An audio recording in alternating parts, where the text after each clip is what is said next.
Halo foto lover, jumpa lagi dengan kita Roy Rafael di channel 101 Class atau katanya 101 Class. Hai foto lovers, sebelum mulai jangan lupa subscribe dulu dan klik loncengnya supaya bisa dapat informasi terbaru dari 101 Class. Anda fotografer? Beneran? Cius? Masa sih hal dasar yang harus fotografer punya untuk menjadi fotografer profesional atau juga fotografer strobis? Hal-hal yang harus kita punyain di dalam diri kita.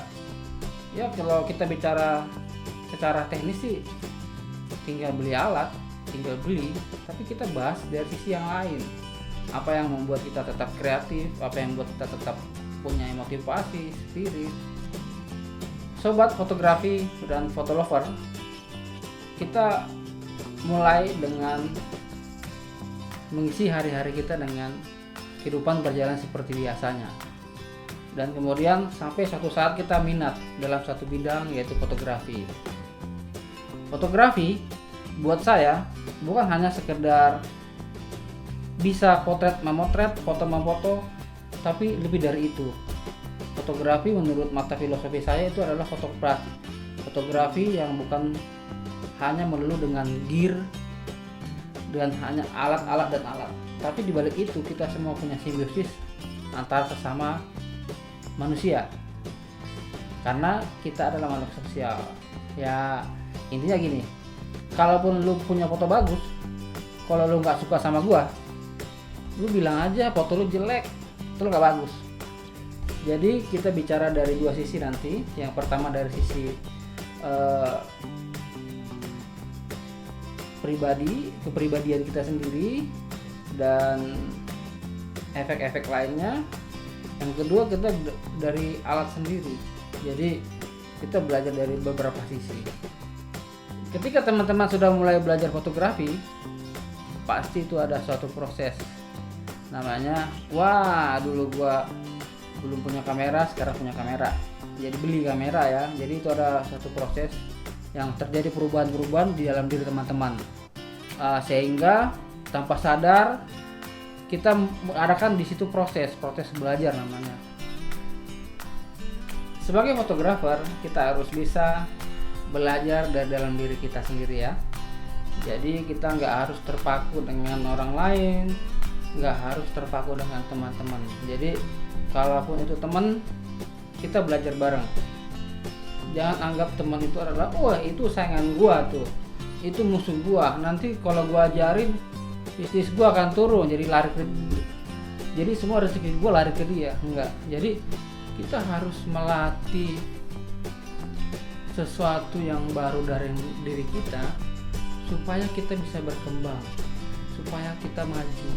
Jadi hal-hal yang harus kita perhatikan dalam fotografi ini ya, yang tadi saya bilang, bukan hanya sekedar jepret-jepret, motret-memotret, tapi dari kehidupan kita sehari-hari, perilaku dan juga perbuatan kita terhadap sesama. Di situ kita adalah suatu pertumbuhan, suatu perkembangan. Jadi makna fotografi ini luas sekali ya teman-teman ya. Buat saya, apa yang harus saya punyain, saya sharing ke teman-teman. Jadi selain fotografer itu harus lebih wise, lebih tidak sombong, dan juga kita dilatih mental. Karena apa? Dalam fotografi itu, fotografer itu harus pertama harus dia mempunyai sifat yang bisa memimpin orang. Contohnya kenapa kita bisa katakan fotografer itu memimpin? Ya kita bisa bilang ke klien kan, bukan ngatur sih sebenarnya, bilang ke klien kalau kita punya masukan ini loh seperti ini, terus kita direct dia seperti apa yang kita buat konsepnya. Jadi kita bisa sebagai pemimpin di situ, walaupun itu skala kecil dalam suatu pekerjaan motret. Terus yang kedua, kita harus punya motivasi dalam diri kita supaya kita harus berbuat kreatif lagi. Yang terakhir, kita kerja tim ya. Jadi kalau misalkan teman-teman belum punya tim, carilah tim, atau nanti kan terbentuk tim, dan tim itu adalah gunanya saling membantu kita satu sama lain. Jadi kita bisa kolaborasi bersama dengan kerjasama, jangan ada unsur wah gue bos lu harus ikut gua, ini job gua. Enggak, kita harus jaga tata keramanya, kita harus jaga hubungan baik kita dengan sesama. Dan yang paling perlu lagi, kita harus selalu punya spirit ya. Kalau kita punya spirit, motivasi, nggak ada spirit, kita akan down, kita akan lemes. Ya udah, akhirnya apa? Kita berhenti di situ.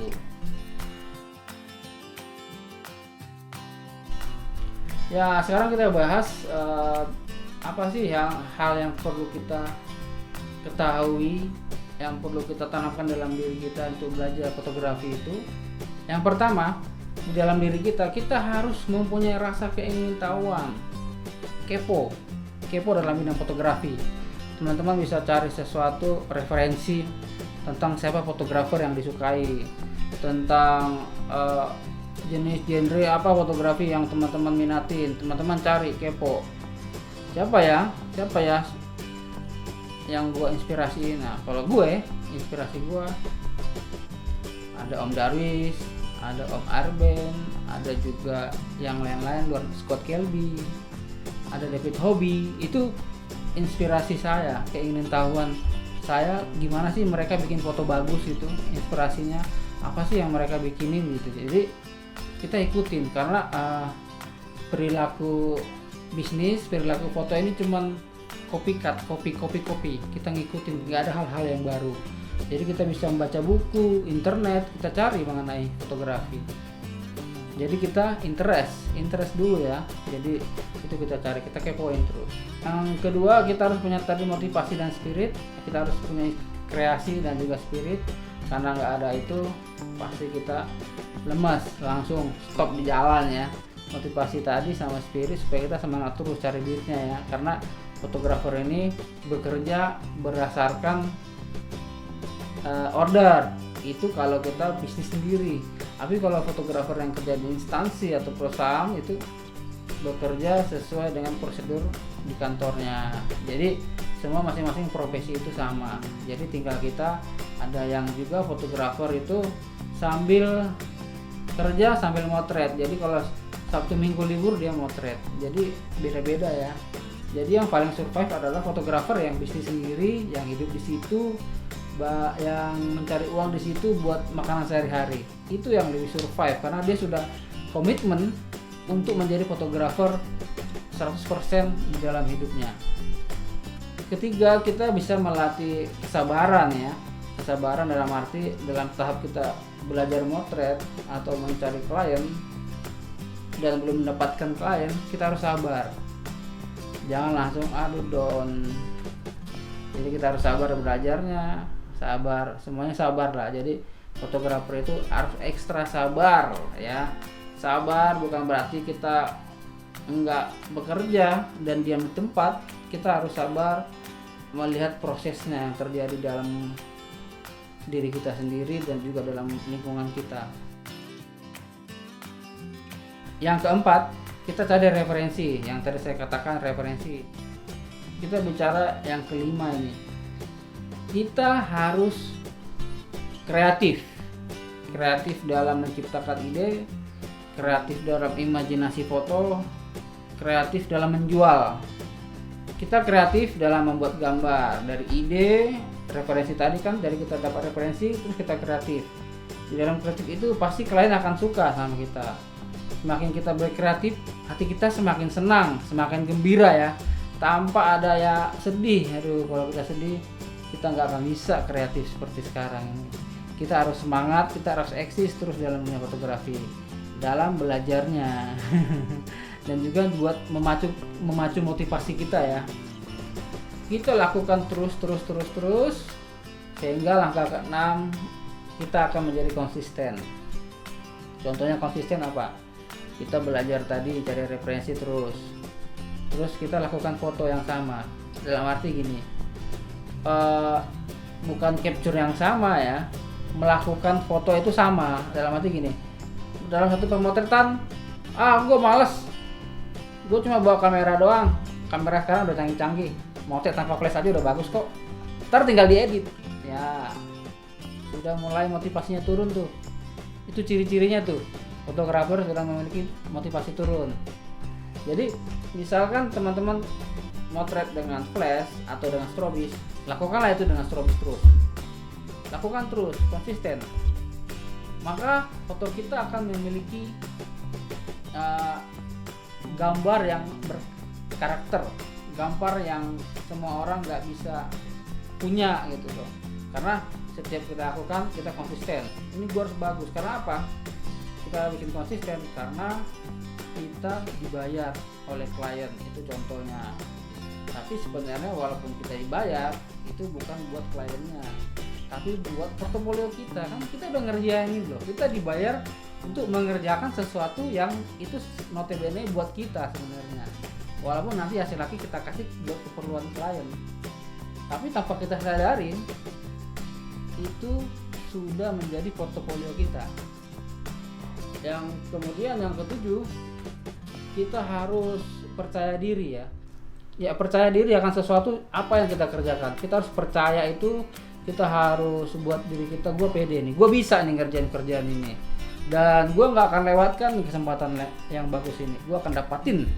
Jadi kita harus semangat, punya spirit, termotivasi yang membuat kita selalu bertumbuh. Kita harus rendah hati. Jangan pernah merasa gue lebih hebat dari lu. Jadi jangan sombong. Jadi mau terima masukan orang, mau terima kritikan. Jadi teman-teman harus memiliki itu, lebih wise, lebih kalaupun misalkan teman-teman udah lama di dunia fotografi, wah pengalaman gua lebih jago dari lu, enggak, kita itu sama. Hal yang paling penting sekarang adalah bukan soal lama kita dalam bisnis ini, tapi kita udah berapa banyak kita sudah bisa membuat orang lain terkesan dengan kita, dengan karya kita. Dan udah berapa banyak orang yang melihat kita seperti apa. Jadi orang lain akan menilai kita seperti apa. Kita bicarakan dari sisi pengembangan diri ya. Jadi fotografer bukan hanya punya alat mah gampang tinggal beli. Jadi kita harus melatih diri kita, melatih pikiran, inspirasi, mental, dan juga kita harus lebih percaya diri, dan juga kita harus lebih wise, lebih sederhana, dan tidak sombong. Jadi fotografer harus punya itu. Lalu kemudian kita bicara alat. Alat-alat yang kita punya adalah alat terbaik yang ada di dalam kita. Baik itu misalkan kameranya belum full frame atau punya alat yang sederhana, kita bisa belajar ya.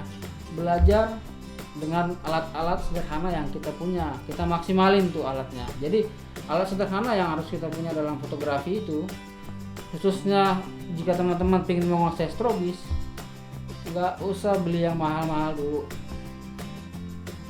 Jadi cukup ya udah adanya cuman pocket, pelajari pocket, tapi pocket nggak bisa pakai flash. Jadi bagaimana? Belajar lampu continuous, beli lampu neon, jadi kayak lampu kan, itu bisa kan. Jadi bikin lampunya, jadi diganti aja, tapi prinsipnya sama, kita belajar lagi. Terus kemudian oke, kita sekarang ngomongnya kita semua fotografer ya, minimal kita harus punya yang namanya kamera. Yang kedua memori ya. Nah, terus nggak punya duit, beli flash. Jadi kita belajar beli flash, tripod, light stand, kita beli. Yang modal-modal jangan terlalu besar lah. Seperti flash ini ya, sekarang flash udah bagus, udah punya fitur ISS ya. Jadi teman-teman beli satu aja dulu. Kalau misalkan duit ada lebih, ada untung, beli dua. Jadi kita maksimal yang satu dulu ya.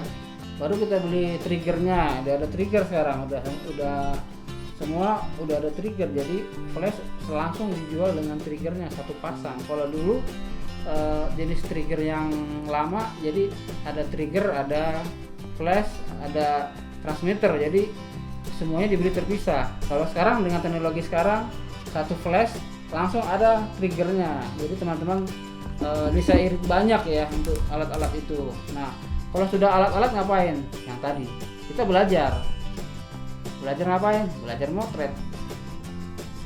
Kita ulangi tadi dari prinsip awal yang tadi kita sharing, belajar, kepo, ingin tahu, sabar, ya kan, inspirasi, kreatif, rendah hati gitu, lebih wise dari belajar fotografi. Karena kita sudah punya alatnya. Yang harus kita lakukan apa? Ngapain? Latihan itu perlu. Walaupun lu sekarang lagi di rumah, lagi di karantina, lu harus asah otak kita supaya kita lebih kreatif lagi mengeluarkan inspirasi. Terus bisa jualan via online kan? Jadi kita kreatif, jadi nggak mati gaya, kita nggak mati kutu. Wah, nggak ada order nih, jadi kita di rumahnya tiduran. Nggak, kita harus punya sesuatu yang kreatif lagi dan punya sesuatu hal yang baru gitu. Nanti bisa mencukupin kehidupan kita. Bagi anda yang jomblo, ya mungkin cari pacar untuk pacarnya ya. Bagi yang udah berkeluarga, kita bisa menghidupin keluarga dari fotografi ini. Tadi sudah belajar filosofi, udah belajar kamera, udah punya, udah beli. Nah, sekarang kita ngapain? Supaya tetap semangat. Kita harus punya tujuan. Tujuan inilah yang akan menuntun kita ke arah yang lebih baik. Contohnya, 2-3 tahun ke depan ini kalian mau ngapain? Bingung kan? Motret, ya motret aja. Betul. Terus kita harus punya tujuan. Misalkan contoh tujuan kecil lah yang kita bisa lakukan. Contohnya nih, ini flash sudah lama, saya ingin nambah supaya flash saya 2. Itu contoh tujuannya, motivasi. Jadi kita harus rajin cari order supaya ini. Terus kemudian saya udah malas nih ya motret, naik motor mulu, panas-panasan, bawa tripod di motor. Jadi kita punya dream misalkan ganti kendaraan lagi, kita tingkatkan. Jadi itu yang akan memacu kita supaya kita berhasil. Ya kita punya dream kecil lah, sampai nanti kita punya dream yang besar. Wah, gue pengen punya studio nih yang khusus, nggak di rumah lagi, jadi terpisah antara rumah dan studio. Itu punya dream. Teman-teman harus punya dream yang memacu gayanya supaya kita menuju kehidupan yang lebih baik dari dream itu. Dan kita nggak akan berhenti untuk eksplorasi fotografi. Kita bentuk tim ya. Kita bentuk tim untuk ngapain? Yang pertama, teman kita belajar tukar pikiran. Kalau lu nggak punya teman, lu bisa inbox gua di sosmed gua, ada di link di bawah ini. Atau mau nanya-nanya bisa, kita layanin kok. Kita terima teman-teman konsultasi sama 101 kelas. Jadi jangan takut lu kerja sendiri, bangun tim. Kalau misalkan lu punya fotografer lain, teman lu sering motret bareng, biasanya ya yang saya tahu, pengalaman saya, kalau tuh fotografer kumpul 5, kita bikin foto konsep, 5-5-nya motret, nggak ada yang ngalah buat set lampu, nata lighting, gimana supaya fotonya bagus. Jadi baiknya kita bikin kelompok kecil aja antar teman-teman yang kenal. Jadi kita bisa buat gambar, tapi jangan semuanya motret. Jadi kita diskusi nih, oh lampunya kita taruh di sini ya, nanti efeknya begini. Lampu kedua, lampu ketiga, lampu keempat, dan lampu seterusnya. Jadi teman-teman di situ bisa saling kolaborasi di situ, tukar pikiran, mengasah otak juga kan, mengasah pikiran. Jangan cuma ngumpul, semuanya dari motret, jadi fotonya sama semua dan biasa ya. Jadi itu yang saya lihat, banyak kan teman-teman pergi barang jauh-jauh atau ke mana gitu, hasil fotonya ya udah foto-foto aja begitu. Baiknya kita kerjasama, ayo bikin gambar yuk, bikin image yuk. Jadi teman-teman bisa bangun tuh. Jadi teman-teman punya jaringan yang luas dalam memotret ya. Selain membangun itu juga ya, di ujung acara ini dan di ujung kelas ini, aku cuma bilang kita harus selalu bersyukur. Dalam keadaan kita harus utama adalah selalu berdoa kepada Yang Kuasa supaya kita diberikan kesehatan ya di masa-masa sekarang, dan juga selalu diberkati semua pekerjaan kita, Tidak ada yang tidak berhasil, semuanya berhasil. Dan tetap semangat, tetap optimis buat teman-teman semua. Terima kasih telah menonton video ini. Sampai ketemu di judul yang berbeda, tetap di channel 101 Class Fotografi.